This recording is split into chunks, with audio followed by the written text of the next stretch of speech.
അങ്ങനെ നമ്മൾ നാട്ടിലേക്ക് പോകാൻ പോവാണ്. എയർപോർട്ടിലേക്ക് പോകാൻ വേണ്ടിയിട്ട് റെഡിയായി നിൽക്കുകയാണ്. നമ്മളെ യാത്രയാക്കാൻ വേണ്ടിയിട്ട് കസിൻസ് എല്ലാവരും വന്നിട്ടുണ്ട്. ഇത്തവണത്തെ ഓണം നാട്ടിൽ അടിച്ചു പൊളിക്കാനാണ് പ്ലാൻ.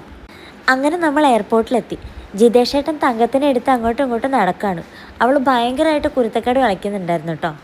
എത്രയൊക്കെ തവണ കണ്ടിട്ടുണ്ടെന്ന് പറഞ്ഞാലും ഫ്ലൈറ്റിനെ ഇതുപോലെ അടുത്ത് കാണുന്നത് എനിക്ക് ഭയങ്കര ഇഷ്ടമുള്ള കാര്യമാണ്. ഞാൻ അത് തന്നെ നോക്കിക്കൊണ്ടിരിക്കും. നമ്മുടെ തങ്കത്തിനും അതുപോലെ തന്നെയാണ് കേട്ടോ. ഫ്ലൈറ്റിൽ കയറുമ്പോൾ തങ്കം കരയോ എന്നുള്ള പേടിയുണ്ടായിരുന്നു. പക്ഷെ കരഞ്ഞിട്ടൊന്നുമില്ല, ഭയങ്കര ഹാപ്പി ആയിരുന്നു ആൾ.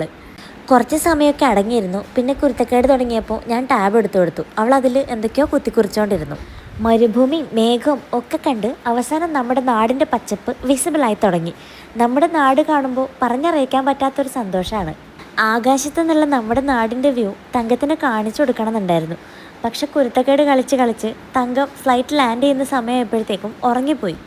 ഏകദേശം സൺസെറ്റിൻ്റെ സമയത്ത് വിമാനത്തിൽ നിന്ന് നോക്കുമ്പോൾ ഇങ്ങനെയാണ് കേട്ടോ കാണാൻ നല്ല ഭംഗിയാണ്.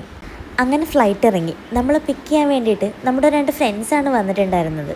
പോകുന്ന വഴിയിലുള്ള അയൽവക്കക്കാരോടൊക്കെ ഞാൻ വന്ന വിവരം ഞാൻ തന്നെ അറിയിച്ചിട്ടാണ് കേട്ടോ വീട്ടിലേക്ക് പോയിട്ടുണ്ടായിരുന്നത്.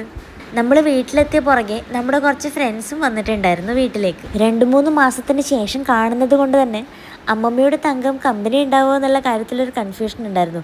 പക്ഷെ കണ്ടപാട് അമ്മമ്മയെന്ന് വിളിച്ച് അവൾ ചാടിപ്പോയി. നാട്ടിലെത്തി 2-3 ദിവസത്തിന് ശേഷമാണ് ഞാൻ വീഡിയോയ്ക്ക് വോയിസ് ഓവർ ചെയ്യുന്നത്. അപ്പോഴേക്കും എൻ്റെ ശബ്ദമൊക്കെ ഏതാണ്ട് അടച്ചിട്ടുണ്ട്. നാട്ടിൽ നല്ല മഴയും അബുദാബിയിൽ നല്ല ചൂടുമായിരുന്നു.